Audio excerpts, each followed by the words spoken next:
Hello दोस्तों, मैं सौरभ मलिक आप सभी का वाईफाई स्टडी स्टूडियोज पर स्वागत करता हूं। दोस्तों, आज की वीडियो काफ़ी इंपॉर्टेंट रहेगी क्योंकि आज की वीडियो में हम डिस्कस करेंगे भारत की न्यायपालिका से संबंधित कुछ इंपॉर्टेंट क्वेश्चन जो कि अक्सर एग्जाम में पूछे जाते हैं। तो आप इस वीडियो को शुरू से लेकर एंड तक देखिएगा। वीडियो आपको पसंद आए तो इसको लाइक करना और अपने सभी दोस्तों के साथ में और ग्रुप्स में शेयर करिएगा। तो चलिए स्टार्ट करते हैं आज की वीडियो को। दोस्तों, एक चीज़ और ध्यान रखिए, अगर आपको किसी भी क्वेश्चन का आंसर पता होता है तो नीचे कमेंट बॉक्स में जरूर बताया करें। ठीक है, चलिए स्टार्ट करते हैं। सबसे पहला क्वेश्चन है, भारतीय न्यायपालिका के शीर्ष स्थान पर कौन आता है? देखिए, भारतीय न्यायपालिका के शीर्ष स्थान पर आता है दोस्तों उच्चतम न्यायालय यानी कि सुप्रीम कोर्ट। ठीक है, तो इसका सही उत्तर रहेगा ऑप्शन सी। चलिए नेक्स्ट क्वेश्चन पर आते हैं। प्यारे दोस्तों, क्वेश्चन नंबर 2 है, उच्चतम न्यायालय के मुख्य न्यायाधीश की नियुक्ति कौन करता है? तो उच्चतम न्यायालय के मुख्य न्यायाधीश की नियुक्ति दोस्तों कौन करता है? राष्ट्रपति करता है। बिल्कुल सही, यानी कि ऑप्शन रहेगा डी राइट आंसर। देखिए, उच्चतम न्यायालय के न्यायाधीशों की नियुक्ति राष्ट्रपति करता है और मुख्य न्यायाधीशों की नियुक्ति के लिए कोई अलग से प्रावधान नहीं है। ठीक है, यहाँ पर अगर बात की जाए तो जो राष्ट्रपति होता है वो अन्य 4 वरिष्ठ जो न्यायाधीश होंगे उनकी सलाह से न्यायाधीश की नियुक्ति करेगा। तो ये आपको याद रखना है। नेक्स्ट क्वेश्चन, क्वेश्चन नंबर 3 दोस्तों है हमारा, उच्च न्यायालय का न्यायाधीश बनने के लिए कम से कम कितने वर्षों तक उच्च न्यायालय के अधिवक्ता के रूप में वकालत करने का अनुभव होना चाहिए? ये काफी इंपॉर्टेंट क्वेश्चन है, याद रखिएगा दोस्तों। इसका सही उत्तर रहेगा ऑप्शन ए 10 वर्षों के। ठीक है, आप भी आंसर कर रहे हो ना कमेंट बॉक्स में? चलिए, बहुत अच्छे। दोस्तों, नेक्स्ट हमारा क्वेश्चन है, उच्चतम न्यायालय के सेवानिवृत्त न्यायाधीशों के लिए कहां पर वकालत करने की मनाही है? देखिए, जो उच्च न्यायालय के न्यायाधीश होंगे दोस्तों, जो रिटायर हो चुके होंगे, उनको कहां पर मनाही है, यानी कि कहां पर उनको न्यायाधीश बनने की? बिल्कुल दोस्तों, भारत के किसी भी न्यायालय में वो न्यायाधीश नहीं बन सकते हैं क्योंकि जो सुप्रीम कोर्ट का जज बन चुका है वो उससे नीचे किसी भी पोस्ट पर जज नहीं बन सकता है। ठीक है, तो इसका सही आंसर ऑप्शन बी रहेगा, ये आपको याद रखना है। ठीक है, तो option B is the right answer. अगर यहाँ पे आर्टिकल की बात करें, ये किस आर्टिकल में है? तो ये आर्टिकल दोस्तों कौन सा है आपका? 124(7) के तहत है। ठीक है, चलिए नेक्स्ट हमारा क्वेश्चन आता है, उच्चतम न्यायालय के कितने न्यायाधीश हैं? तो उच्चतम न्यायालय में अभी देखिए यहाँ पर ये ऑप्शन सारे गलत हो गए हैं। तो उच्चतम न्यायालय में टोटल अभी 33+1, मैं इस वाले ऑप्शन को सही कर देता हूँ। तो अभी जो सुप्रीम कोर्ट में दोस्तों न्यायाधीश होते हैं वो 33+1 यानी कि टोटल 34 न्यायाधीश होते हैं। तो इसमें से तो कोई सा भी नहीं रहेगा। ठीक है, तो राइट आंसर आपका कौन सा रहेगा? ऑप्शन डी आप लगा सकते हैं। और ये भी अनुच्छेद किस में आता है दोस्तों? आर्टिकल 124(1) के अंदर आता है। ठीक है, अगर हम मूल संविधान की बात करें, जब संविधान हमारा बना था तो उस समय सर्वोच्च न्यायालय के लिए एक मुख्य न्यायाधीश और 7 अन्य न्यायाधीश की व्यवस्था की गई थी। ठीक है, फिर उसके बाद में 30+1 हो गए थे और अभी रिसेंटली जो चेंज हुआ है वो 33+1 हो गए हैं। ठीक है, तो ये आपको याद रखना है। दोस्तों, नेक्स्ट क्वेश्चन पर जाने से पहले मैं बता दूं, अगर आप किसी भी एग्जाम की तैयारी कर रहे हैं, railway, bank, SSC, defence, DRDO, UPSC, तो आप अनअकैडमी प्लस पर कोर्स ज्वाइन करके कंप्लीट कोर्स कर सकते हैं एक ही जगह पर। वहां पर आप 3 मंथ का, 6 मंथ का, 12 मंथ का, 24 मंथ्स का कोर्स ज्वाइन कर सकते हैं, जिसमें आपको सारी टेस्ट सीरीज, सभी वीडियोज, डाउट सेशन, देखिए डाउट सेशन में क्या कर सकते हैं, आपको कोई भी डाउट होता है तो आप डायरेक्टली टीचर से बातचीत कर सकते हैं कि सर इस क्वेश्चन को कैसे सोल्व करेंगे। ठीक है, सारे पीडीएफ नोट्स आपको सारे मिल जाएंगे। बाकी का कुछ भी और प्रॉब्लम होती है जो आपको यूट्यूब पे या फिर कहीं किसी भी इंडिया में कोचिंग में या फिर किसी भी ऑनलाइन प्लेटफॉर्म पर नहीं मिल सकती, वो अनअकैडमी प्लस पर आपको मिल जाता है। जस्ट आपको क्या करना है, अनअकैडमी लर्निंग ऐप आता है, उसको डाउनलोड करना है उसमें अपना गोल सेलेक्ट करना है, जिस भी एग्जाम की आप तैयारी करें। गेट सब्सक्रिप्शन पर क्लिक करना है, जितने मंथ का कोर्स आप लेना चाहते हो उतना सेलेक्ट कर लीजिएगा, कंटिन्यू पे क्लिक करिएगा। जहाँ पर लिखा होगा एंटर रेफरल कोड, वहाँ पर आपको डालना है सौरभ11। ये क्यों डालना होता है? क्योंकि इससे आपको डिस्काउंट मिलेगा। फॉर एग्जाम्पल आपकी फीस यहाँ पे 2,000 रुपये, वैसे अलग आएगी वो, क्योंकि आप जितने मंथ का भी कोर्स सेलेक्ट करोगे उतनी आएगी। यहाँ पर आपकी फीस जो भी होगी इस कोड के डालते ही, अप्लाई के बटन पर क्लिक करते ही ये आपकी कम हो जाएगी। ठीक है, ये फीस आपकी कम हो जाएगी। उसके बाद आप पेमेंट कर देंगे और आपको सारी क्लासेस सब कुछ मिलना स्टार्ट हो जाएगा। अगर आप ऑनलाइन कोचिंग करना चाहते हैं घर पे बैठ के, ठीक है, ज़्यादातर गर्ल्स के लिए बहुत ही अच्छा है। ठीक है, तो आप घर से बैठ के सब कुछ कवर कर सकते हैं। आपके पास मोबाइल है, लैपटॉप है, आप किसी भी उसमें इसको चला सकते हैं। ठीक है गाइस, तो हमारा डिस्काउंट कोड क्या है? ये है, आप इसको अप्लाई करिएगा। नेक्स्ट हमारा क्वेश्चन आ रहा है दोस्तों, निम्नलिखित में से क्या उच्चतम न्यायालय के सलाहकारी क्षेत्र अधिकार के अंतर्गत आता है? निम्नलिखित में से क्या उच्चतम न्यायालय के सलाहकारी क्षेत्र अधिकार के अंतर्गत आता है दोस्तों? ये आपको बताना है। तो यहाँ पर लिखा है, भारत के राष्ट्रपति का उच्चतम न्यायालय के विधि या किसी तथ्य के विषय में सलाह मांगना। तो बिल्कुल देखिए, राष्ट्रपति कभी भी सुप्रीम कोर्ट से किसी भी तरीके की किसी भी लॉ पर सलाह मांग सकता है। तो इसका सही उत्तर रहेगा ऑप्शन डी। नेक्स्ट हमारा क्वेश्चन है, भारतीय संविधान का अंतिम व्याख्याकार है? दोस्तों इसका सही आंसर रहेगा सर्वोच्च न्यायालय, यानी कि option D is the right answer. सर्वोच्च न्यायालय संविधान का संरक्षक है तथा उसे अपने ही निर्णय पर पुनर्विचार करने और उसे बदलने का अधिकार भी है। तो ये काफी इंपॉर्टेंट पॉइंट है, याद रखिएगा। भारत के उच्चतम न्यायालय को प्राप्त है, भारत के उच्चतम न्यायालय को दोस्तों क्या प्राप्त है? इन चारों ऑप्शन में से बताइए। बिल्कुल दोस्तों, यहां पर सही आंसर रहेगा मूल, अपीलीय और परामर्शदायी अधिकार क्षेत्र। तो इसका सही आंसर ऑप्शन डी रहेगा। चलिए नेक्स्ट क्वेश्चन पर आते हैं, इनमें से कौन अंतिम अपीलीय न्यायालय है? तो बिल्कुल सीधा सा है भाई, यानी कि सुप्रीम कोर्ट ही होगा, आप सभी को पता होना चाहिए। ठीक है, सर्वोच्च न्यायालय। तो इसका सही आंसर ऑप्शन डी रहेगा। कहाँ पर आप सबसे लास्ट में अपील कर सकते हैं, यानी कि उससे आगे फिर आप कहीं पर नहीं जा सकते? तो सुप्रीम कोर्ट ही होगा सबसे हाईएस्ट, जहाँ पर आप जाके अगर कोई भी केस या पिटीशन फाइल कराते हैं तो उसके ऊपर फिर कुछ नहीं होता है। ठीक है, जो जजमेंट आपका सुप्रीम कोर्ट ने दे दिया तो उसको आप कहीं पे भी रीपिटीशन फाइल नहीं कर सकते हैं। बाकी हाँ ये होता है, अगर किसी को फांसी की सज़ा दे दी तो वो जा सकता है किसके पास में? राष्ट्रपति के साथ पास। तो बस ये हो सकता है, बाकी और कहीं पर हायर मतलब न्यायालय नहीं है कोई भी इससे ऊपर। नेक्स्ट है, भारत का उच्चतम न्यायालय निम्नलिखित में से कौन से मामलों पर विचार करते समय एक संघीय न्यायालय के रूप में काम करता है? तो प्यारे दोस्तों इसका सही आंसर रहेगा अंतरजातीय विवाद पर। बिल्कुल सही है दोस्तों, इसका सही आंसर रहेगा ऑप्शन बी। तो ये आपको जरूर याद रखना है। कलकत्ता में सुप्रीम कोर्ट की स्थापना किस रेगुलेटिंग एक्ट के द्वारा किया गया था?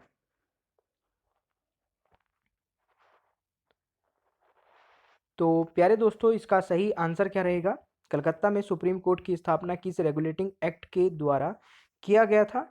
तो इसका सही आंसर रहेगा रेगुलेटिंग एक्ट 1773 के तहत, यानी कि option A is the right answer. ठीक है, और यहाँ पर अगर बात की जाए तो रेगुलेटिंग एक्ट 1773 के द्वारा कलकत्ता में सुप्रीम कोर्ट की स्थापना की गई थी। इनमें से एक मुख्य एवं 3 अन्य न्यायाधीश की नियुक्ति की गई थी उस टाइम पे। ठीक है, चलिए, इनमें से कौन उच्चतम न्यायालय और उच्च न्यायालय दोनों के क्षेत्र अधिकार के अंतर्गत आता है? यानी कि इनमें से कौन सा सुप्रीम कोर्ट और हाई कोर्ट के क्षेत्र अधिकार के अंतर्गत आता है? तो देखिए, मूल अधिकार जो फंडामेंटल राइट्स होते हैं उनको प्रोटेक्ट करना, ठीक है, उनका संरक्षण करना, ये दोनों ही हाई कोर्ट और सुप्रीम कोर्ट के अंतर्गत आता है। ठीक है, अगर यहाँ पे अगर बात की जाए तो उच्चतम न्यायालय यानी कि सुप्रीम कोर्ट अनुच्छेद 32 में, आर्टिकल 32 सुप्रीम कोर्ट के लिए, और आर्टिकल 226 226 ये आपका हाई कोर्ट के लिए, ठीक है। चलिए नेक्स्ट क्वेश्चन, निम्न में से किसके पास यह शक्ति है कि वह किसी न्यायाधीश को एक उच्च न्यायालय से दूसरे उच्च न्यायालय में स्थानांतरण कर सकता है? तो प्यारे दोस्तों इसका सही आंसर रहेगा भारत के राष्ट्रपति। बिल्कुल सही है, यानी कि option B is the right answer.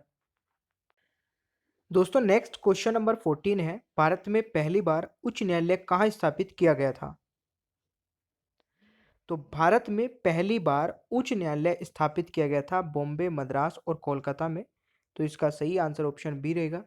दोस्तों कब किया गया था ये भी आपसे पूछा जा सकता है, तो ये किया गया था 1862 में, ठीक है।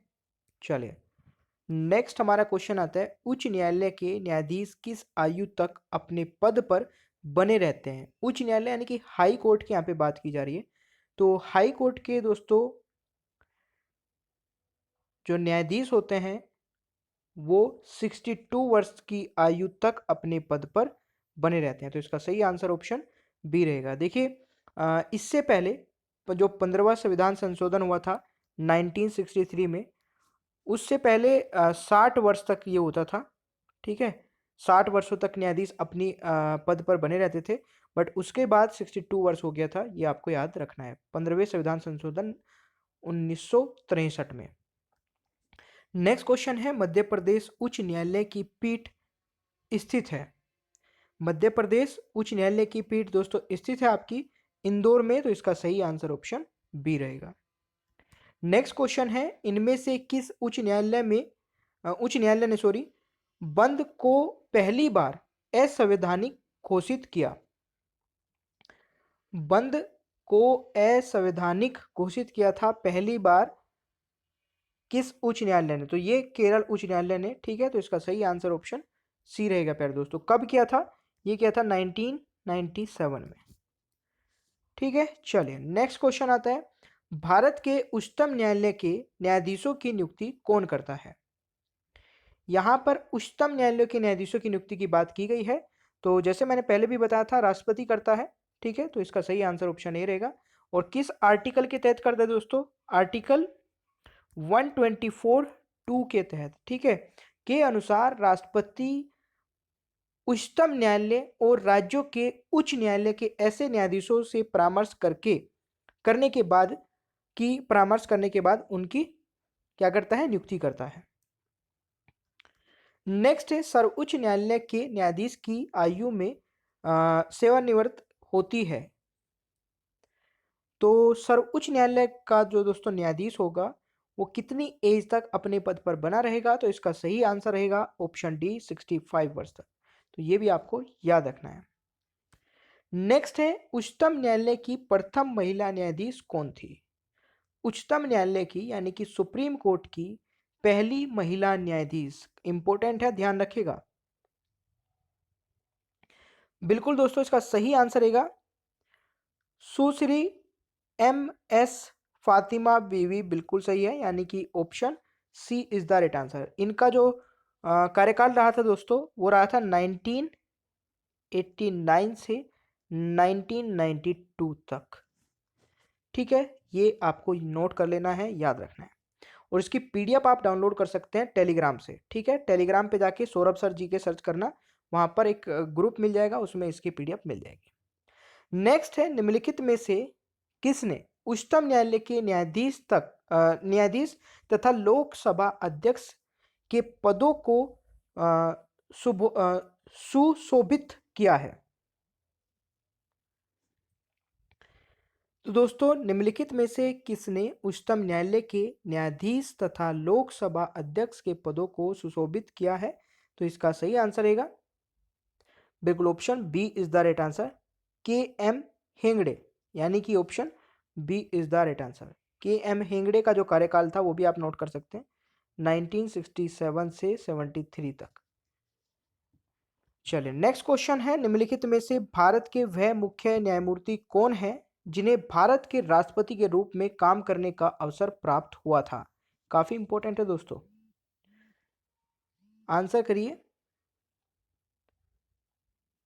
बिल्कुल दोस्तों, न्यायमूर्ति एम हिदायतुल्लाह, यानी कि ऑप्शन रहेगा सी राइट आंसर। ठीक है, चलिए नेक्स्ट क्वेश्चन है, भारत के राज्य क्षेत्र में उच्च न्यायालय की प्रथम महिला मुख्य न्यायाधीश कौन थी?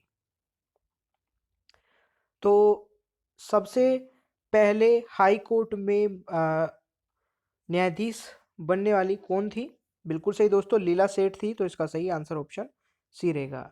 और लीला सेठ 1978 में दिल्ली उच्च न्यायालय की पहली महिला न्यायाधीश बनी और 1991 में हिमाचल प्रदेश की प्रथम महिला मुख्य न्यायाधीश बनी। तो ये दोनों आपको याद रखने हैं। नेक्स्ट है, उच्च न्यायालय जिसे पहली महिला मुख्य न्यायाधीश प्राप्त होने का गौरव प्राप्त है। तो आई थिंक ये क्वेश्चन अभी हमने कवर किया है। तो प्यारे दोस्तों, इसका सही आंसर रहेगा हिमाचल प्रदेश उच्च न्यायालय। बिल्कुल सही, यानी कि option D is the right answer. Bharat के उच्चतम न्यायालय की स्थापना की गई थी? बिल्कुल दोस्तों, संविधान द्वारा की गई थी। तो इसका सही आंसर ऑप्शन ए रहेगा 28 जनवरी 1950 में। कब? 28 जनवरी 1950 को उच्चतम न्यायालय का उद्घाटन हुआ था और उद्घाटन समारोह संसद भवन के चैम्बर ऑफ प्रिंसेस में संपन्न हुआ था। यह भी आपको याद रखना है। और आर्टिकल 124(1) के अनुसार भारत का एक उच्च न्यायालय होगा और मूल संविधान में उच्चतम न्यायालय के लिए जो न्यायाधीश होते थे दोस्तों, कितने होते थे? 1+7, यानी कि एक मुख्य न्यायाधीश और 7 अदर जजेस। तो ये भी आपको याद रखना है।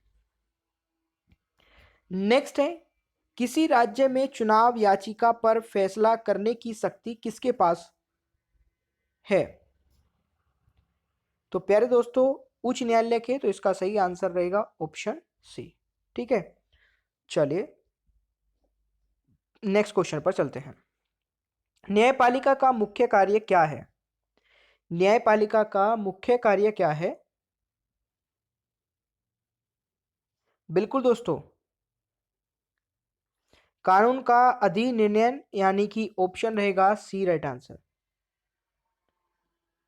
चलिए नेक्स्ट क्वेश्चन, न्यायपालिका द्वारा बनाए गए कानून को कहते हैं? न्यायपालिका द्वारा बनाए गए कानून को कहते हैं, क्या कहते हैं दोस्तों? निर्णय विधि। बिल्कुल सही है, यानी कि option B is the right answer. भारत में कानून के स्रोत संविधान, कानून विधि, ठीक है, परंपरा कानून तथा केस लॉ है। यानी कि अलग अलग स्रोत हैं। एक तो केस स्टडी से होता है कि जो घटना हो गई उसके आधार पे कुछ कानून बनाना। कुछ है कानून विधि, जो विधि है, पारंपरिक कानून है, जो हमारे पुराने कानून है उनके आधार पर। तो निर्णय विधि इसका सही आंसर रहेगा। किन दो राज्यों के लिए एक ही उच्च न्यायालय है? तो प्यारे दोस्तों, यहां पर अगर ऑप्शन देखा जाए तो हरियाणा और पंजाब का एक ही उच्च न्यायालय है। वो कहां पर है? चंडीगढ़ में है। उच्च न्यायालय के न्यायाधीशों को पद की शपथ किसके द्वारा दिलाई जाती है? तो ये राज्य के राज्यपाल द्वारा दिलाई जाती है।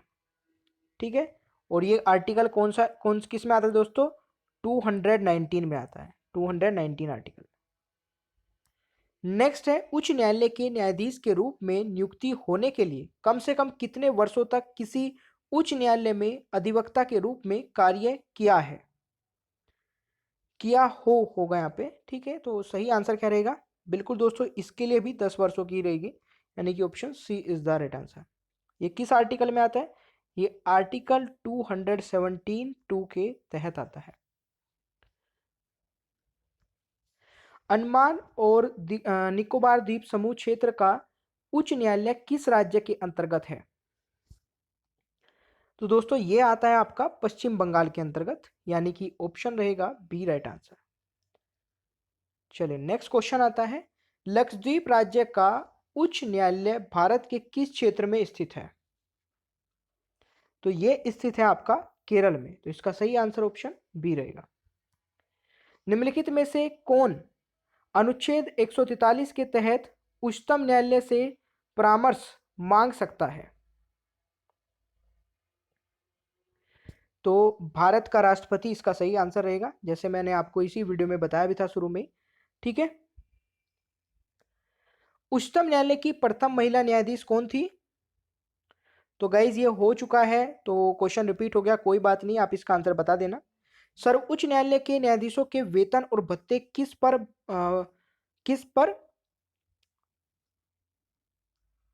भारित होते हैं? तो प्यारे दोस्तों, इसका सही आंसर रहेगा भारत की संचित निधि पर, यानी कि option C is the right answer. Article कौन सा है? 125। देखिए आर्टिकल जो इंपॉर्टेंट है वो मैं बताता हुआ चल रहा हूं। गाइस ये वाला क्वेश्चन आपका, हाँ, उच्च न्यायालय के न्यायाधीश किस आयु तक अपने पद पर बने रहते हैं? आई थिंक कुछ क्वेश्चंस रिपीट हो रहे हैं ना। चलिए, इनमें से किस संविधान संशोधन के द्वारा उच्च न्यायालय के न्यायाधीशों की सेवानिवृत्ति की आयु 60 वर्ष से बढ़ाकर 62 वर्ष कर दी गई थी? ये मैं आपको बता के आया हूँ पीछे ही। तो प्यारे दोस्तों, ये कौन सा संविधान संशोधन था? बिल्कुल 15वां संविधान संशोधन था ये। ठीक है, तो याद रखना है। संविधान के अनुच्छेद 231 के तहत 2 या 2 से अधिक राज्यों के लिए एक ही उच्च न्यायालय की स्थापना की जा सकती है। यह किससे संदर्भित है? तो प्यारे दोस्तों, ये किससे संदर्भित है? इसका सही आंसर रहेगा बिल्कुल राज्य सरकार से, यानी कि ऑप्शन रहेगा ए राइट आंसर। नेक्स्ट दोस्तों, इनमें से किन दो राज्यों के लिए एक ही उच्च न्यायालय है? तो यहां पर जो सही आंसर है दोस्तों, वो महाराष्ट्र और गोवा रहेगा। ठीक है, इससे पहले मैंने कौन सा बताया था? पंजाब और हरियाणा बताया था। ठीक है, तो ये सारे पॉइंट आपको नोट करते रहने हैं। नेक्स्ट है, जिला न्यायालयों के न्यायाधीशों की नियुक्ति किसके द्वारा की जाती है? जिला न्यायालयों के न्यायाधीशों की नियुक्ति किसके द्वारा की जाती है? तो इसका सही आंसर रहेगा दोस्तों राज्यपाल के द्वारा। ठीक है, और ये किस आर्टिकल में आता है? आर्टिकल 233 के अंदर। जिला न्यायाधीश किसके नियंत्रण के अधीन होते हैं? दोस्तों, जिला न्यायाधीश उच्च न्यायालय के नियंत्रण के अधीन होते हैं, तो इसका सही आंसर ऑप्शन बी रहेगा। और ये किस आर्टिकल में है?